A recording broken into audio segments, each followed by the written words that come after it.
All right, what's going on, guys? Welcome back to Card Talk. I'm Ryan, joined as always by Just Lou. Just Lou on this episode. Tyler is unable to join us, so Lou and I are going to chat about a couple different things. We've got Chiefs Panic Meter, Tampa Card Show. We've got some Play of the Week submissions to talk about, as well as Q&A that we took from you, the listener. So we're going to get into all of that, but first and foremost, I know a lot of people are coming on to hear our thoughts about the race on Sunday.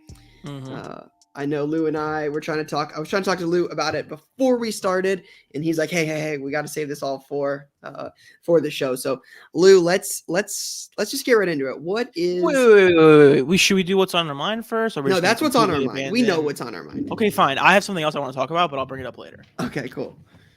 All right. So, what are you? What are you thinking? What are you feeling right now? What's I've emotionally moved on. I was very, very upset yesterday morning.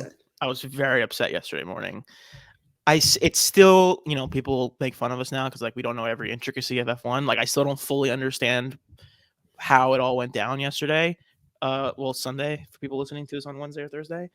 But it was interesting. It was a wild race, an unbelievable ending. If you're not a biased person like I am, after my short time liking F1, I'm obviously Team Lewis pretty aggressively. So it was an unfortunate ending for me. But it was incredible. It's a wild ending. Honestly, I don't think you can ask for more if you're someone who is saying we want to grow F1 to a wider audience. Doesn't get much more exciting than a crazy crash at the end, leading to a weird rule change that no one fully understands, leading to a huge upset in the final lap of the most important race of the year. You couldn't have really asked for much more from an intrigue standpoint. So before I get too much into my thoughts on it, you said, couldn't ask for much more. But I had a couple people reach out to me on Twitter that said, "Hey, this was my first race. Mm-hmm. The rule change, it kind of seemed rigged. I'm not sure I would ever watch again." Do you think it was actually overall good for the sport, with what happened? It's a massive net positive for controversy in sports. That's always how it is. Fair. It always is. You know what it's going to be like on the show when they show all this? It's going to be outrageous. I might have to watch that episode first. So, Max is not in. Yes, Max is not being filmed. But the most important part is going to be watching. For me, the thing I want to see the most is watching Toto freak the fuck out about what happened in real time. Do you see the videos of him that night and everything, partying at the club? Yeah. Unbelievable video. Same thing with Bottas, too. Just going. Yeah, bananas. It said, I saw the memes that were Lewis and Toto on their way to boycott the decision, and Bottas is just jumping in a freaking pool. Yeah, it was definitely a wild scene, and they won the constructors, so that's great and all that. But it was an exciting race, and I guess if it's your first time watching and you can kind of view it as sketchy. You can view it as the Brown, your favorite NFL team is going in for a touchdown. Yeah, somebody on the sidelines, somebody in the sidelines gets hurt. The referees call timeout while you're on the 5-yard line and there's no defender for 20 yards. And then, hey, your team doesn't actually end up scoring and they lose because something happened on the sideline that was not in the game. I'm so what I didn't understand is you're defending a Hail Mary with 8 guys on the field. So it's and this is where I'm so confused by the rules in F1, right? 5 laps to go. Lewis is up 13 seconds on Max, right? So at this point, he's going to need over a 2-second pace per lap positive from Max on Lewis to catch up, right? So the odds are not in his favor, even with the better tires, right? Latifi hits a wall, right, and crashes for no reason. No reason. No reason. The next thing you know, they're like, hey, there's 2 options here. Either they can restart and get 1 lap of racing where Max doesn't get to pass the 5 cars, the lapped cars, right? Because the 5th car was Lando. So once Lando came out of the pits, Max needed to pass him too, right? So there's 5 cars. Or they could end on a caution car, and Lewis would win on a caution, right? Would have been a real shame if that happened. Would have been a real shame if that happened, but he would have won, right? So instead, they do none of that and say, hey, you know what? It's a race. We want to race. So if that is your case, why not give a red? Let them both pit. Let them both change tires. Go 4 laps for the end, both on fresh tires. And let's see who's actually, if you actually want it to be a race. Yeah. My view of the ending was 2 things. One, the Mercedes pit really blew it. he definitely should have changed tires. I get like the track positioning thing, but they're gonna bring them all together anyway, so the track positioning doesn't really matter. So you might as well just get the new tires. The second time for sure. The first time I get it, the second time definitely will get the tires. Well, I thought the second time he was just past. He was just past the. I feel pretty confident, and again, I don't know anything. I feel pretty confident if he wanted to get new tires, he would have been able to get new tires. And there was also some confusion about he didn't end up passing all the cars. He only passed some of the cars. Max, is that right? No, they went 1 and 2. They were 1 and 2. Right. But then, and when they did the appeal, they said that one of the two rules that Mercedes cited in the appeal, essentially what the FIA said was that one overrules the other. In which case, my question is, why do both rules exist if one trumps the other? Like, it shouldn't even be there then. Yeah, so that part's confusing. But it is what it is. The crazy part is that we're 3 months away from the start of the season. That's one thing I really did not realize that I'm actually super excited for is the small off season. Yeah. Right. This is like a year round. I mean, this is 3 months off. We're back in Bahrain. 3/4 of the year, right? 90 days times 4 is 360. So yeah, you're talking about 3/4 of the year. They're back for March, I think. And that is one thing, like kind of going into what's on your mind. I did not realize how much I've enjoyed it, right? This has been fun. Reg likes it. Like, we watched the races. Like, how emotionally distraught I was after that loss. Like, it wasn't Ohio State, Michigan, but it was up there with like Ohio State, Alabama. Like, I'm just like distraught. I'm like, this is horseshit. The reason why, because it was so weird, because they said, no, we're not going to do it. And then all of a sudden, they were doing it. Done, we're racing. All of a sudden, are you kidding me? Here's one lap. And it's like, what do you mean? Like, I was so even the announcers, I actually want to go back and watch it, because I think it was Martin who was like, oh, I guess they're bringing him up. It was like everyone was confused. Ending. They're like, it's ending. We're going to race. And I'm like, it was, okay, cool. Everyone was so confused. Yeah, it was very, very strange. Yeah, at that point, once they decided they were going to let it go, it was over, because Lewis doesn't have the tires, so he can't. There was no way he was going to be able to defend it. Like, it was either they were going to crash or he was going to lose. They should have just done. I know this is probably against the rules, and the F1 people who are listening right now are like, you can't do that. That's stupid, blah, blah. Well, why can't they just let everyone go into the pit? The only part that matters is Lewis versus Max. Let them both get fresh tires and then just run a lap. Who cares? That's what I said. Deal? Why didn't, like, instead of the caution, just put a red, let them both pit. There's 4 laps to go, and just let them race it out. Yeah, you had to bring out a whole thing to get that other car off. Like, bring up the red. Like, let's get fresh tires. Let's do this right. If you're gonna do it, just do it right. Ugh. Unfortunate. But high drama. George's tweet after the race, or in the immediate aftermath of the race, was unbelievable. We're going to talk about that too. If you're only listening on audio, Ryan has one of the great cards I've ever seen in my entire life holding in his hands right now. But George's tweet was amazing. I want to pull it up just so I have it right. I love this move from like your new teammate, like, hey, I'm going to be on Mercedes next year. I should probably jump in and show some love to my guys. So he said, this is like before the race was even over. He said, this is unacceptable, with like 5 exclamation points. And then he said, Max is an absolutely fantastic driver who has had an incredible season, and I have nothing but huge respect for him. But what just happened is absolutely unacceptable. I cannot believe what we've just seen. That tweet, when I saw it, I was like, man, I hope they interview all the drivers about what they think about how this ended. I mean, I would love to hear from the other drivers. Rivalry before you're even on the team. Oh yeah, because in reality, like, Max and George are probably gonna have a longer rivalry or a longer career together than Max and Lewis are. But yeah, picked up. So shout out to Lou, was bidding on this the other day. That's Lou a 101. Yeah, Focus got a George Russell 101 Dynasty patch auto, so was really excited to get that. I think light. Just a little 101 George Russell RPA, no big deal. Some light. Just excited to see him next year next to Lewis, right? What that's going to be like in that car. Yeah, and I think I didn't give enough respect. Speaking of next year, I didn't give enough respect to the changes that are coming. So I am interested to follow, because now I've started following like all like the news accounts and like all that other stuff to get like more off-season news. I want to see what the changes are really doing to the cars, because if it's true that there's going to be 4 to 5 teams in the mix for the championship next year, that's awesome, and not just a runaway with just 2. Yeah. So I'm looking forward to seeing that. Yeah, it'll be fun. So shout out to those of you that were that made it this far through 11 minutes of Lou and I chatting about F1 only. So we said when Tyler was here, this could get ugly and this could be an F1 only podcast, but we're gonna move on. So Lou, you mentioned earlier something else that was on your mind. Do you want to chat about that now, or I do. All right, what are you thinking?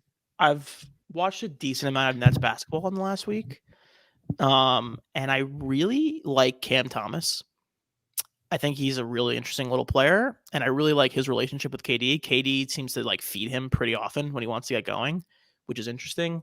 And so I was thinking to myself, when are cards coming out of his? Because I really think that's going to be the guy that I might be able to snag a little bit on the low, as opposed to like a Cade or any of those guys, and try to get involved with basketball a little bit again, because I've been really out on it, and Cam kind of caught my eye. So just want to put that out there.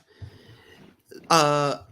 So I don't know who Cam Thomas is, so I don't. He went to LSU. Was the 27th pick in the draft. Gotcha. Yep, I know exactly. He's now in the mix with. I think he's like LSU sixth or seventh for the Nets now, probably in terms of. Lou, quick thoughts. We'll have to get Tyler's take next time he's on. Quick thoughts on Zion. Quick thoughts on Zion. I would definitely imagine that he's done for the year if they're leaking that out. Yeah, I would agree. That stinks, but this is what the NBA is. These guys, if they don't want to play, they don't play. So like that's kind of how it's going to go. And I'm sure the Pelicans are going to be taking it extra cautious with their super, fragile. I don't even think it's about the Pelicans, to be honest with you. I think I think he just doesn't want to play. Wow. If he wanted to, I'll say this lightly because I know there's a lot of stuff that goes into it. If he wanted to be in shape, barring there's some kind of injury we don't know about or something going on, blah, blah, blah. If he wanted to be in shape, he'd be in shape.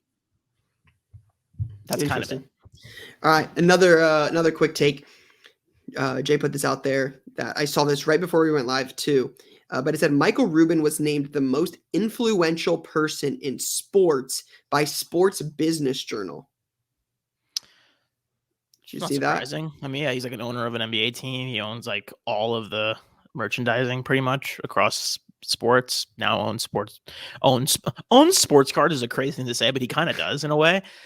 So he kind of like runs Sportscards. Makes sense. Well deserved. Yeah, gonna be interesting to see what happens when he when someone like that is involved in Sportscards, as he's going to be involved. I would say, yeah, I would say as far as like Rubin's personal involvement, I wouldn't expect to see too much of a difference, but yeah. Yeah. All right. Before we move on, can we talk Tampa Card Show? Before we get to Tampa, okay. I want to talk Tampa because that might take a little bit more. Okay. Can you believe that on this podcast, 5-6 weeks ago, we actually had a segment. We did this like regularly, and it was called Chiefs Panic Meter. When you say we, this was your creation. You did that. You were scared about the Chiefs. I was not. That is actually 100% false.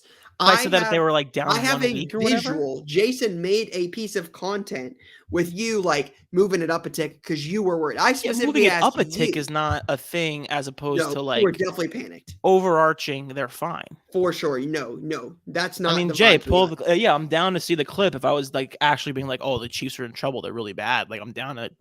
If I was like, oh, there's something to like look out for here, that's one thing. But the Chiefs Panic Meter was a Ryan Johnson creation. I, from the beginning, said the Chiefs will figure it out. He was never in full panic mode. Thank you, Jay.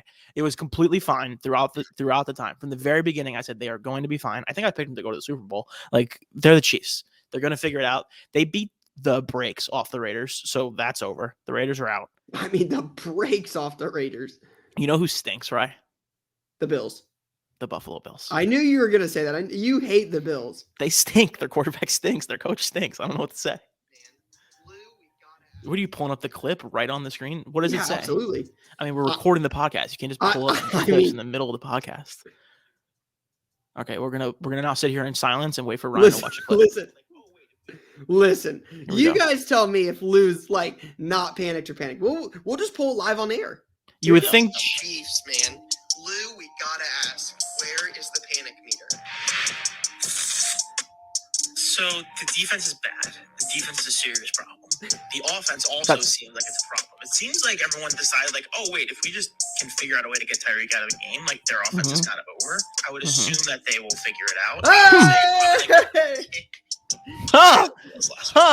I was wrong. Almost like I said it was going to be fine in the end. Because it Lou was said always they were going to be figure fine it out. They're a good team. I was wrong. They have a very good coach. They have a very good quarterback. They were going to figure it out. Nothing matters with them, as my friend Greg says. Nothing matters with the Chiefs until January, which is true. So, they are back. The AFC playoff picture is very interesting. Have you looked at it? There's 5 teams fighting for one spot. Yeah, I saw it the other day when the Colts got up to 6 now because the Bengals and the Bills lost. Are the Bills gonna make the playoffs? Would be a real shame if that happened. Would be a real shame. Yeah. So right now, there's 7 seeds in the playoffs now, right? I think because they have the extra spot, right? Is that correct? I don't know. Jay said 1 of 5, 7 to 6. 1 of 5, 7 and 6 teams. Yeah. So right now, the Colts, Bills, Browns, Bengals, and Broncos all have the exact same record. The Ravens and Chargers are 1 game ahead of them. Yeah. So Bills are the 7 seed at the moment. Yeah. But these teams are all going to play each other, so this will all shake itself out. But the Bills kind of sold their soul to beat the Chiefs in October and have been off the rails ever since, and couldn't even cover the spread against the Bucs yesterday. There's only 4 teams eliminated. The Jets are 1. Just wanted to point that out. Yeah, I saw yesterday we finally eliminated. We put up a good fight. We really fought hard, but got eliminated. Bills' easy schedule. Yeah. Wait, let me ask you this. My Super Bowl prediction at the beginning of the year was Rams and Browns. Shout out to the Browns, man. 2nd in the AFC North now. You know what's interesting about the Browns? Baker stinks, but not necessarily, No, that was when we do an end of the year, good and bad, my prediction, Baker Mayfield is going to figure it out, Browns are going to Super Bowl. That's on me. That's bad. I had a lot of Baker stuff, but he's not good. Really though, Rye. He might not be that bad. If they're going to keep winning, if they're going to make the playoffs again and they're going to win the wild card round again, what do you think? Not a lot of teams compete year in and year out. I'm out. I'm sold on Baker. Sold. I would. You could sign me up for Baker right now. I'll say that. No, Baker or Tannehill. Baker, more upside. More upside. Yeah. Oh my gosh. Yeah. I think that's on its Don't face. Tell Tyler. Don't nobody. Nobody. No, wait, no. I take that back. I'm taking Tannehill. Tannehill. But I do think Baker's in this weird spot where he was overrated, and now everyone is he sucks, but it's the team is still good. So at a certain point, the quarterback gets credit for how their offense performs.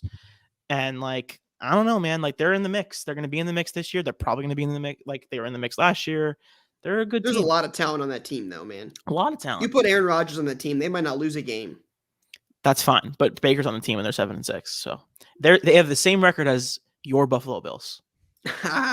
No, my New England Patriots are first in the AFC with a guy that I was not. It's unbelievable to me that I don't want to do a whole show that's not card related, but it's unbelievable to me that the Patriots are back to being the best team in the AFC. It just boggles my mind. They are the clear-cut number 1 team in the AFC, and I don't get it. All right, so we can't go a full episode without talking cards. Don't get it. Let's chat about Tampa. Lou, I know you were asking about it a minute ago. I was not there. What are you thinking about Tampa? I know you weren't. I was not there, so I'm just curious what it was like. What was there? What was hot there? I got a lot of F1 pictures sent to me from there.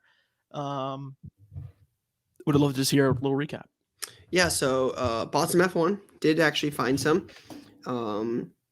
But overall vibes, right? So let's think about this. So got there Wednesday. Wednesday was definitely slower. It was kind of like a setup. It used to be VIP only.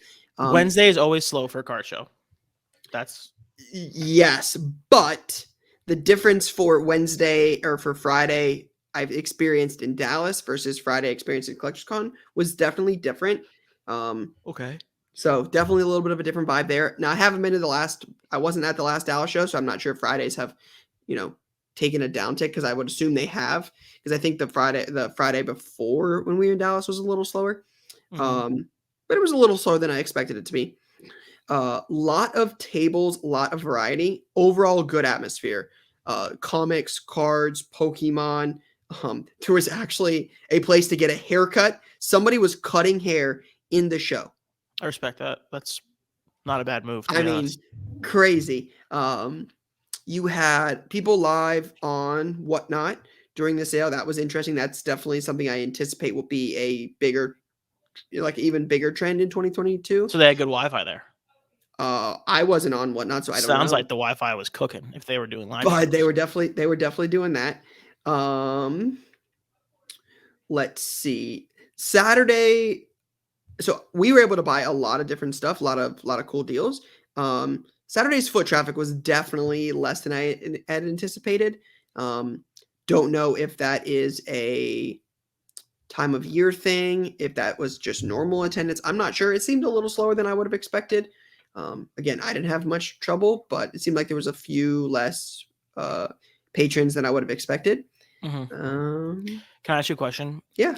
As is always my concern with card shows nowadays, would you say that the attendants were outside of the normal people that you typically see at a show from a dealer standpoint? Was it mostly the same crew that goes like, and by the way, like these are our people. So like, I'm not like talking shit on them or whatever. I'm saying like, was it a different crew where you could see different types of cards, or was it some people we'd see in Dallas, some people we'd see in Chicago, like that type of crew? Let me think about this. Did you see some different types of tables, stuff you don't typically normally see? There were definitely some there, right? So a lot of the people that we quote unquote usually see, a lot of those were walking around, like content creators, like YouTube vlog, that kind of stuff. Yep. I saw a lot of that gang.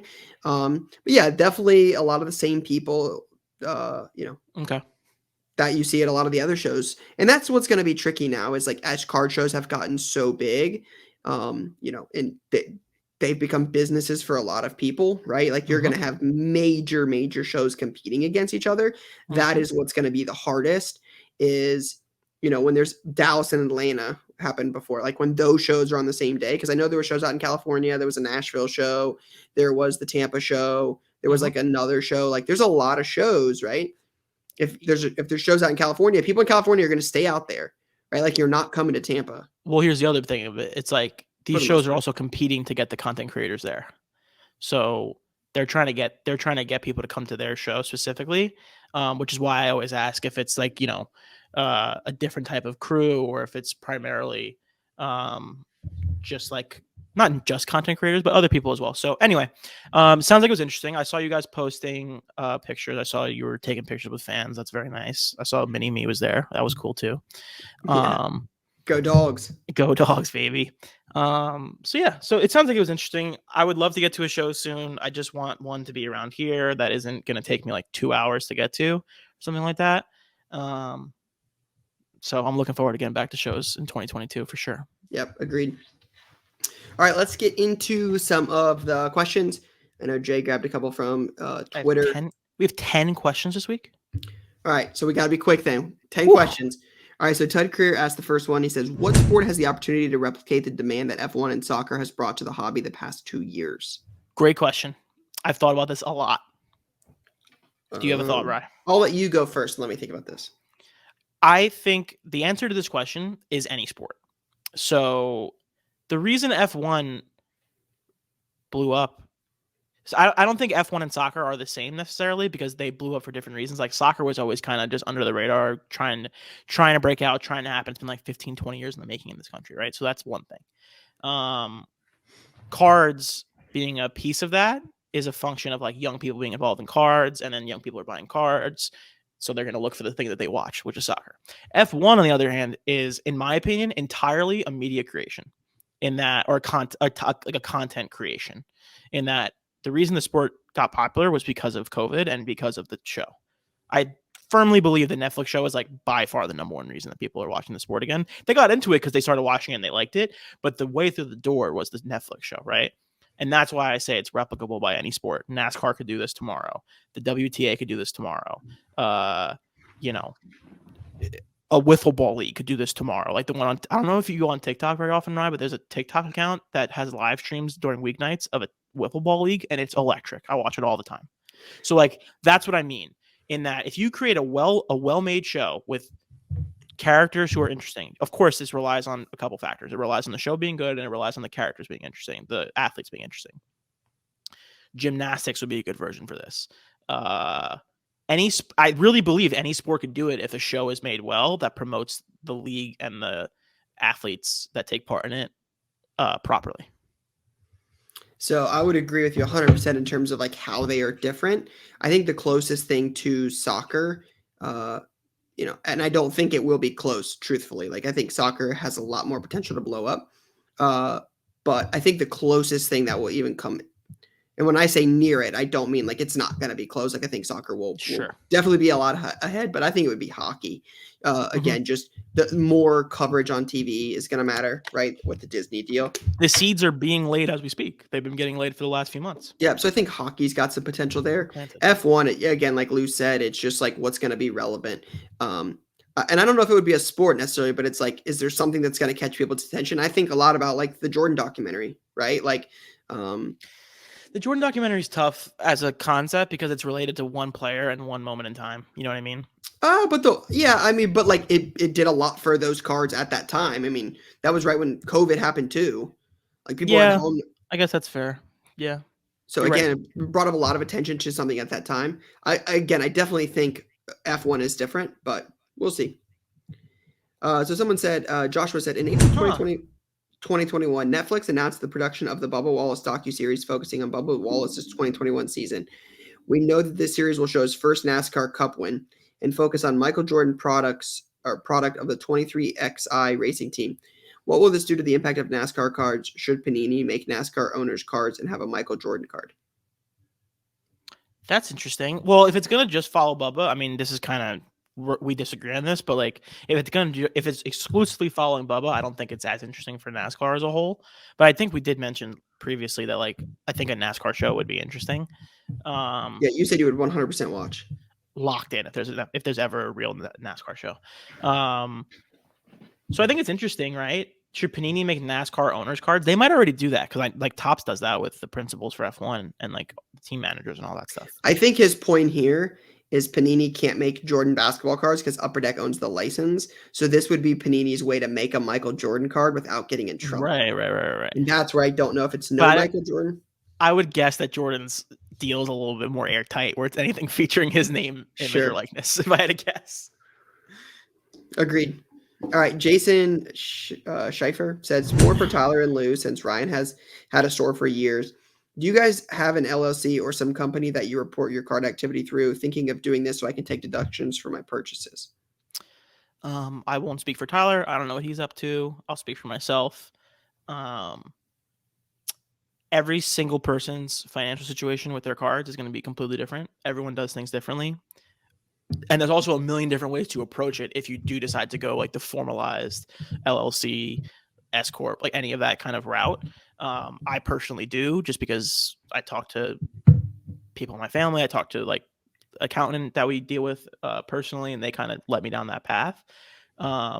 So for me, the answer is yes, but it's fully dependent on your situation, and you should talk to someone who understands taxes to tell you what you should do.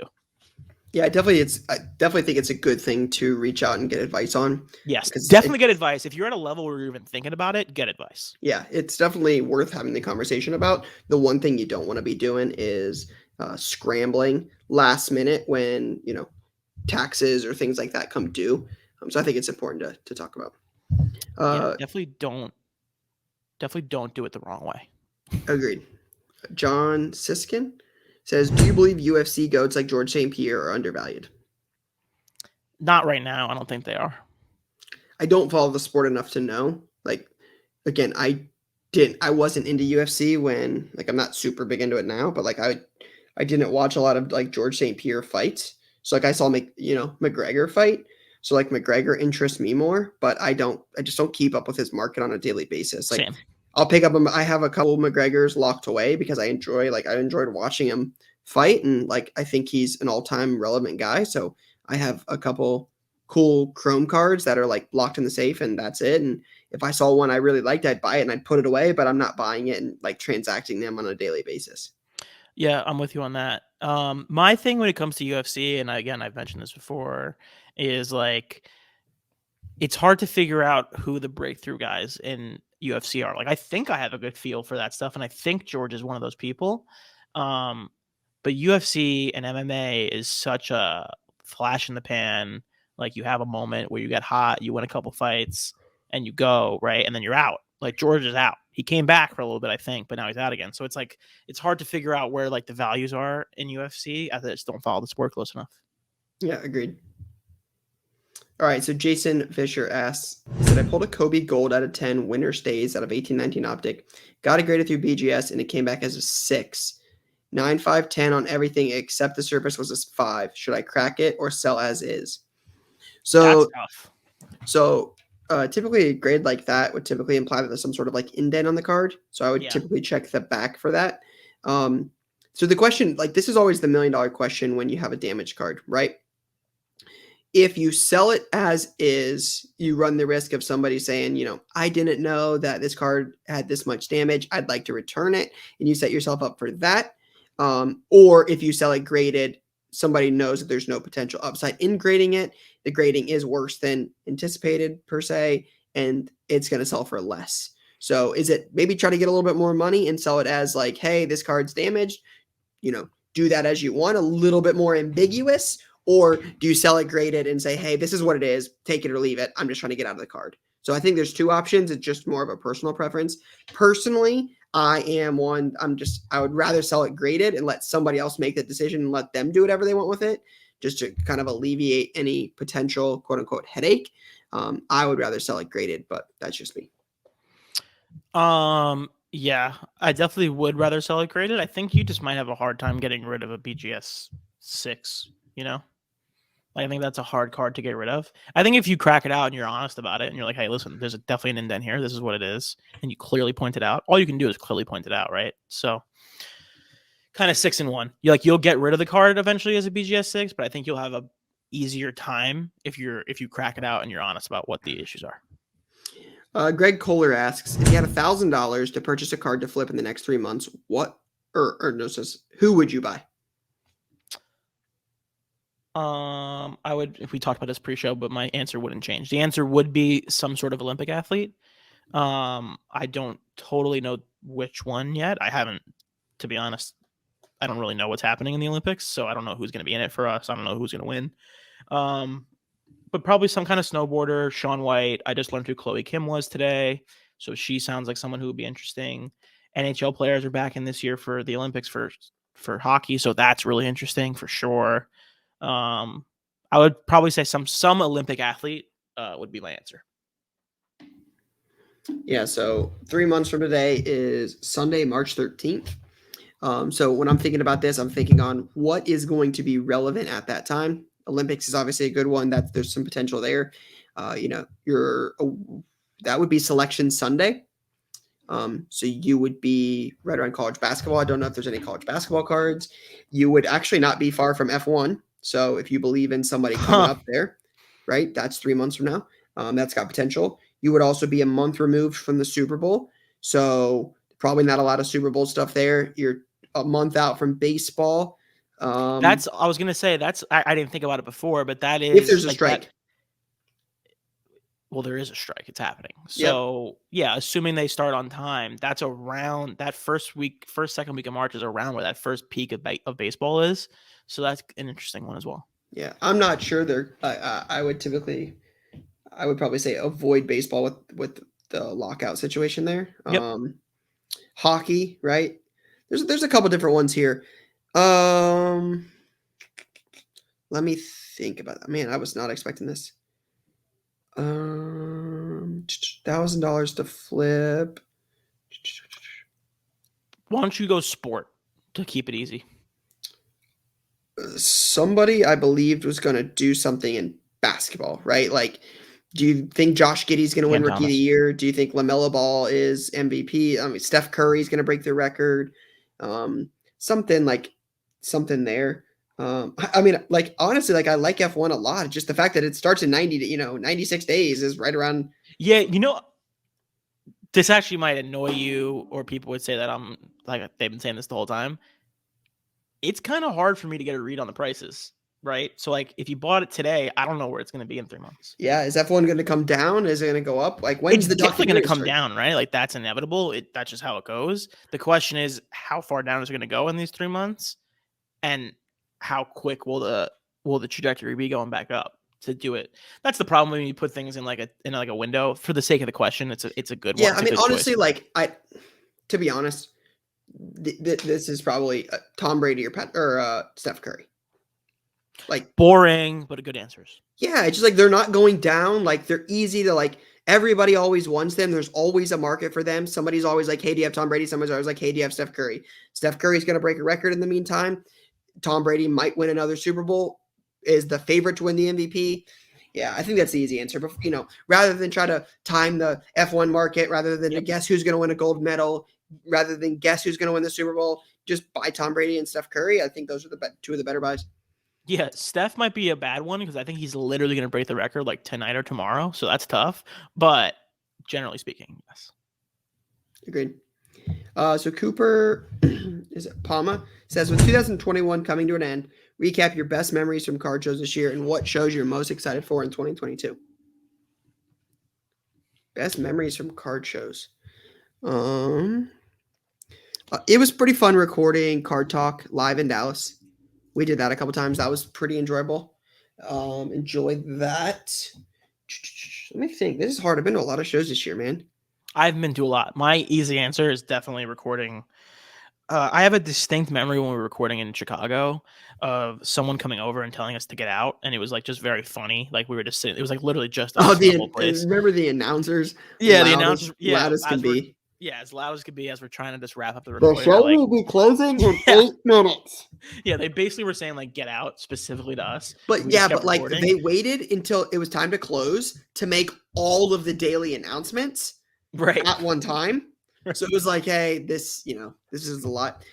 Trade night at the National was pretty cool too, right? There's a couple thousand people that went to that. That was crazy. But honestly, just being able to get back to card shows, right? A year ago, we didn't have the National. We weren't going to shows. To be able to get back in the swing of things in shows, a full year of card shows. We were all over the country this year, and I wouldn't. There's a lot of good memories in every single city we went to. So, yeah. Excited for 2022 shows though, Lou. Anything stand out? The National. Yeah, listen, I'm not a card show guy like you are. As far as things that stand out, card shows are card shows, so you kind of know what you're walking into. I'd be, like this Vegas show sounds interesting. It'll be fun to go to Vegas. I would love to do like a West Coast show for like an extended weekend, not Vegas. Like whether that's LA, it would probably be LA, but somewhere out there would be fun. Something different. Good. All right. Joaquin Lagos says, the dream here. Curious when you rip a box or buy a lot, what do you guys do with the base cards? Give them away, make sets, sell individually. Merry Christmas from Van City. Is it his name? Wait. Joaquin the Dream. Interesting. Kind of a fire move. I don't hate that, to be honest. Is that like self-anointed nickname or like? There's no way to know, but for now, you can only just go with Joaquin the Dream. Okay, Joaquin the Dream. He does it every week. Interesting. This is when you rip a box. Might just be the dream. Yeah, so like base cards in shop. Some of like we have a mix, right? We have a bunch of 10-cent boxes sorted by teams that people like to come in and pick through, complete sets, find some of their favorite player. We sell them for like 10 cents, right? So like we have some of those. When those get filled, in addition to any donations that we get, we make kids packs and give them out to kids in shop, in addition to like other rookies, inserts, jerseys, autos, etc. But we also ship with them. So like when I ship like an expensive card like this, base cards in the front, base cards on the back, I use them as like protection. Card condoms, if you would. They're protecting the good stuff. So, wow. Yeah, that's what they are, right? Protecting the good cards. Yeah, listen, that's a statement to make for sure. That's definitely what I would do with them. That's what I do with them. If I have them around, that's what I use them for. Yeah. So for packing stuff and you ship it. Yeah, for sure. Shipping stuff. Last question though. This is from Brian LaFaber. Says, hi, what would you prefer? A small town sports card show or a national level show, and why? National level shows are great for content, and small town shows are good for finding weird cards, bro. There you go. Yep, exactly. Yeah, the National is good for content and networking and Yeah, I don't vacation care about any of style that. trips.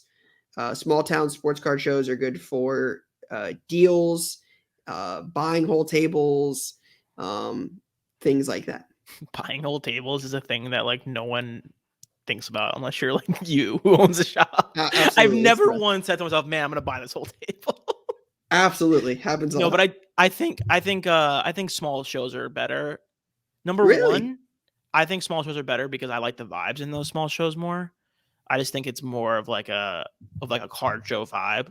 Bigger shows become about the content, and like we make content, we do all that stuff, but it's like I don't really care about that stuff. I just want to find different stuff. So I maybe want we to got to find get like Card Talk to like a random show that's like 50 tables, kind of off the radar, and just live from a show. if we could find a card show in like the middle of Nebraska where there's gonna be like 40 tables, I want to go.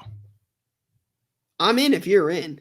I'm in. I'm ready to go. Find it. I'm there. You find the show, and I will get on a plane.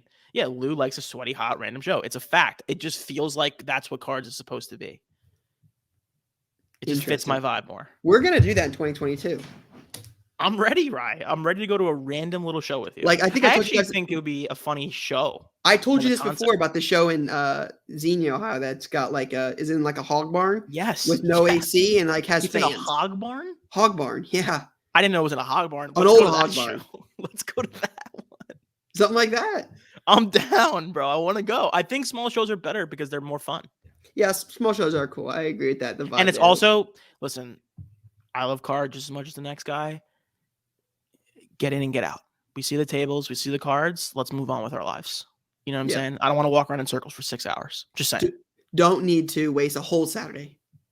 I just don't need to spend a whole Saturday at a card show looking at the same cards 20 times. I'm just Especially in a hog barn with no heat.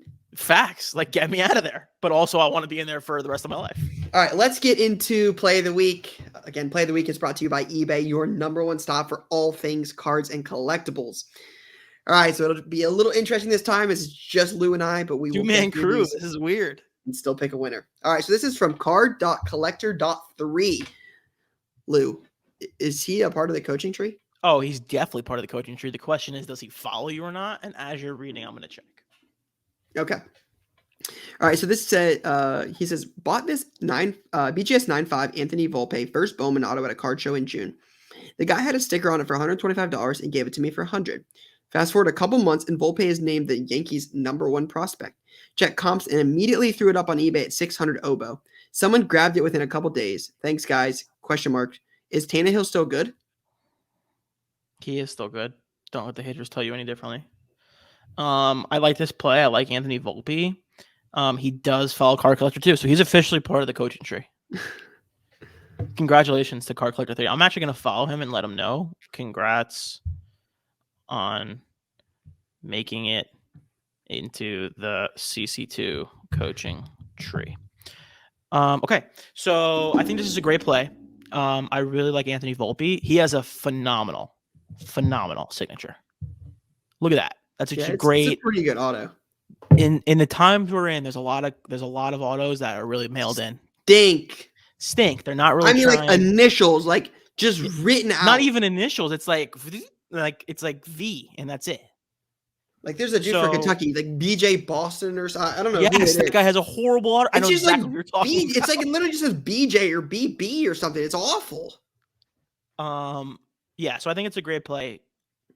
Good foresight by you. Yankees prospect. If he's going to be the Yankees' #1 prospect, that's awesome. He's going to remain up on their list, I would imagine. So Lou, I think it's important to point out here. It says sold via promoted listings. That's the second one we've actually seen.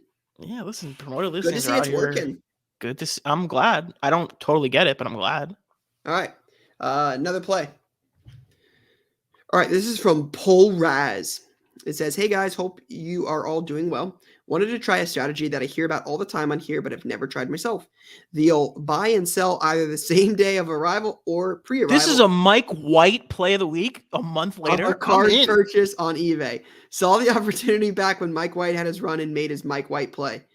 Knew that a true NT RPA of him would be one of his more desirable cards, so I picked this up in the fourth quarter of his breakthrough game because of the potential ceiling. Quickly reposted the same card, same title, and same pictures for a higher price immediately after purchase. Lo and behold, anything is possible. Results are pictured, not a bad play for a quick turnaround. So for those that are listening and not watching, on October 31st is when Mike White had his great game. He paid for it. He bought it for $174.99. And then it says it sold a couple days later. I would love to know what time he bought it. Like what time of the game was Well, he it? said during his fourth quarter. During the fourth quarter. Oh, so he was already lighting it up. Okay, yeah, fourth quarter of his breakthrough game. Okay. And then he sold it like 4 days later on November 4th for $699.99. What I was doing while we were talking about this was I was looking at the schedule of the Jets as it was going. I can't remember it all off the top of my head. So November 4th, he buys it in the fourth quarter. This guy buys it. Probably the person who bought it. And I'm saying this with pain. He probably bought it right before the Colts game, which did not go well for Mike. Well, Lou, it's important to point out here. He paid for it on October 31st. The guy shipped it on October 31st, but it did not get to the original seller, Polraz, until November 10th, which is 6 days after he sold it on eBay. So he definitely missed a whole game. That's tough, man. I feel bad for the person who bought it, unless they're just a Mike White fan, whatever. But like, tough, great play by Polraz. I'm going to say this. This is the classic same day. You see something happening, you make a play, and it works out for you. It's the other end of if you get ahead of something. It's kind of the other end of the Jason thing, where he bought the Mike White card before the start, and then he sold it right after. I'm sure the guy who probably bought that card flipped it for a little bit more. So, great job by Polraz to make some money here. Hopefully, it all worked out okay. That's all I'll say. Yeah, somebody got caught holding the bag on this Mike White. $700 for a Mike White NT is a lot. Tough. All right, next one, Jay. All right, so this is from Monstar Collectibles. He says, I bought this Spider-Man car raw for $130 on eBay with the anticipation of the new movie coming out. Got it graded by SGC, and it came back at 9.5. I was ecstatic. I sold it for $500 with the days counting closer to Spider-Man No Way Home. A good profit off of a card I took a chance on. Thanks, guys. P.S. Carson Wentz is better than Tana Scrub. Man, just coming for Ty's neck. They must have known he wasn't going to be here. Yeah, what's going on? So Tana Scrub. These cards are really cool. These are the ones that kind of go hand in hand with that other Marvel set that we know very well. So these are Lou, it's funny because like if you look at like this card, this is one of the, like, we see a bunch of these of Jordan in the shop. Like, hey, I got one of them Jordan Hollow cards. Can I, is this worth like $1,500? Because they're from the same time period. You know, these are like big for Marvel, right? Yeah, but like for Marvel, but not for like Michael Jordan. Not for MJ. Yeah. Yeah. That's funny. They're, is it 130? 90 yeah. We bought it for a 130 Canadian.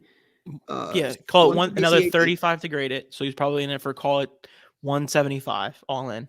Sold it for 500. It's pretty good. Held it for a decent amount of time too. Yeah, no kidding. Wow, that's pretty good insight. I mean, he bought it in March or February, and didn't sell it till November. Yeah, bought it February 28th. Didn't sell it till November. It's a good job. And said Tana Scrub. Yeah, well, that part's tough. Yeah. He's been eliminated from contention for me, but other than that. All right, next. All right, our guy Rick. What'd you say? Patty the Batty. All right, so this is from Rick's Rips. He says, here's my submission for Play of the Week. Back on September 1st, a friend of mine who is really into UFC, but not into cars, sent me a video clip of Patty Pimblett's press conference. So his nickname is Patty the Batty. Okay, Patty the Batty. The man was electric on the mic and gave off big McGregor vibes. After his fight, I went for 2 of the Panini instants out of 5 and paid $108. Oh my gosh. For those that are listening, wait till you hear what he sold this card for. He said, I went for 2 of the Panini instants out of 5 and I paid $108.23 total. I wanted to lock in profit, so I accepted an offer for $1,000. This is for the first one. So for the first one, he locked in an offer before he signed with Barstool. Yep. So I planned to keep the other, but the next week he signed a deal with Barstool and his stuff blew up. I accepted an offer for $3,250. I turned $109 into $4,250 minus fees in just a few weeks' time. I mean, do we have any more? Because this is the winner. Lock it up. So the reason why I got excited about this Patty the Batty thing is 2 reasons. One, Rick, I talk to Rick all the time. One more RIP. Yeah, tough for that next person. Rick is a buddy. He hits me up all the time. We chat all the time.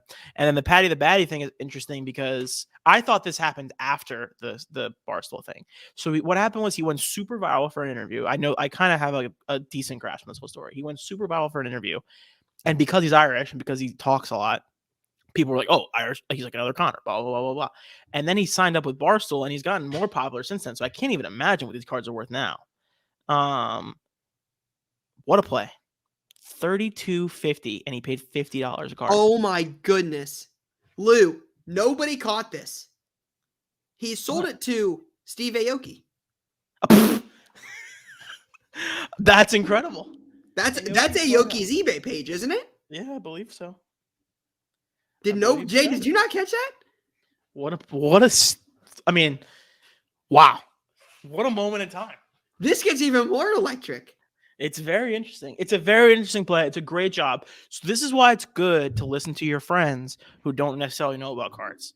If someone's breaking through to one, everyone has a friend who nothing gets, they don't get excited about anything, blah, blah, blah, or think they do get excited about stuff and you just pay attention to things they send you. Sometimes a clip comes across your screen and you're like, wow, I really got to do this. Literally what happened to me with F1. My friend was like, watch a show. I finally watched one clip and I was like, oh my God. And it just clicked. This is the exact same thing. Great job. $50. Sold it to Steve. That makes it even better. 109 into 42.50 in a few weeks. So after fees, if you're losing 13%, he's making. Bro, he made $4,000. $3,500. $3,500 on $100. Yeah. All right. Next one. Sorry in advance. Yeah, Rick, you should give your friend something for that. Just putting that out. Wait, Monstar again? We can't do double ups, Jay. Jay, you letting them double up? Jay, we were on such a good run. Mistake. We were on such a good run. Jay. All right. All right, let's read it, though. All right, so it says, play of the week submission from Monstar again. He said, what's up, guys? Took your advice on noticing trends going on in the hobby. With the F1 World Championship title race this weekend, I took a shot. Bought this Lewis Hamilton Topps Chrome base for $120 or $150 on eBay. After taxes and shipping, I was in the card about at $160. Relisted it on Saturday night prior to the race for $250 buy now and sold it for $250 during the race when it looked like Lewis had the race locked up. Rip. After the fees and shipping, I was able to net $216, bringing my profit to $56. Not big margins, but proof of concept, noticing trends and capitalizing on the opportunity. Yep. Shout out to Lou for saying F1 is the best quick flip right now. Keep the content coming, guys. I will say this. This is not going to win play of the week this week, and it is Monstar's second submission of the week. Shout out, Jason. But this is a good rep. This is what you call a good rep. Wait. Jay said it was not Monstar. So it's even worse. You made a mistake. It was DNJ_II on Insta. All right, well, hang on. Let me pull this up now. It's still not going to win, and my analysis remains the same. Yeah, so Dante, shout out to Dante. Great play. Again, love the paying attention, noticing trends, capitalizing on that. I think that's good. That's what Rick's did with the, Patty the Batty. So heck of a play there. Wasn't going to beat Patty's. There's probably not a lot we would have picked to win that. That's pretty crazy. So that would be my winner. Yeah, I mean, Patty the Batty is definitely the winner this week. Thank God there wasn't any controversy because it could have been ugly with just the two of us. But Patty the Batty, definitely the winner. If we can go back to that real quick, Jay. Excellent job. Definitely get your friend something nice. I'll say that. Yeah, for sure. Like the next do something UFC nice fight, for your friend. The next UFC fight is on you. Exactly. You guys go to the bar and you pay for the beers. Yeah, beers in the fight, you're buying. Yeah. Or have him over, get him his favorite beer, pay for it, it's on you. $150 night to make it up to your friend who made you $3,500 is well worth it, Rick. Lou, real quick, quick rapid fire question. Yes or no answer. Are you telling your friend about this play you made and how much money you made because of him? Yes, absolutely. Okay. I want my friend. I've been trying to get my friends to buy cards for 3 years. Of course I'm going to tell them. Actually, I do it with F1 all the time. My friend wanted to buy George Russell's and Lewis Hamilton's for $200, and I was like, no. Or he was like, no. Hate to see it. You always tell your friends about your wins and else in cards. I do anyway. All right. Well, that is all we've got for Play of the Week. Again, Play of the Week. Go ahead. Sorry. Brought to you by eBay, your number one stop for all things cards and collectibles. All right. I'm so sad for Jay. He was on such a hot streak. I know, man. Talked all that smack. Like, I'm not going to make any more mistakes. And then just smoke. Tyler's out and he just smoked it. It happened. Yeah, listen, Tyler goes away and all of a sudden things fall apart. You know what I mean? Yeah. It's like when there's a substitute teacher and you just like. Tyler is away. We should not tell him. Do you want to not say anything and just see how, just see if he jumps in next week coming in hot, roasting Jay? It'll be great if he does. All right. Lou, real quick before we wrap up. Yep. We've got a latest launch. You've got Flux Basketball, Topps Allen and Ginter Chrome Baseball. You've got Bowman Inception Baseball, Panini Contenders Baseball, Panini Impeccable Football. Panini Impeccable Football. Yeah. Expensive $3 case. You get one of those gold or silver bars. That's this year? Yep. So it's Trevor Lawrence Impeccables? Mm-hmm. That's a big deal. Yeah, big product. Yeah. How is it possible that the football is out, but the basketball isn't? I don't release products and I don't work for Panini America. How is that possible? We're not going to do that again. But how is that possible? NBA Hoops I saw popped up on a screen. Yeah, it was supposed to be December 31st. Got pushed back and is now January 7th. January 7th, NBA Hoop. That'll be the first one, right? With NBA logos for Cade Cunningham, your guy Cade Thomas. Was that Cam Thomas? Thomas. Yeah, him. Bro, I'm not even joking. You should watch him play. And the way KD just feeds him is awesome. No thanks, but I mean, I get it. Basketball's not my thing either. I'm just saying I've been enjoying watching that. All right. Shout out to Lou. Lou, appreciate you holding it down with me on this episode. Tyler will hopefully be back next week, but it was fun. Ohio State, Michigan fans, we can get along. Go Dogs. Yeah, but go Dogs, baby. Go Dogs. Go Dogs for sure. Peace, everybody. All right, see you guys.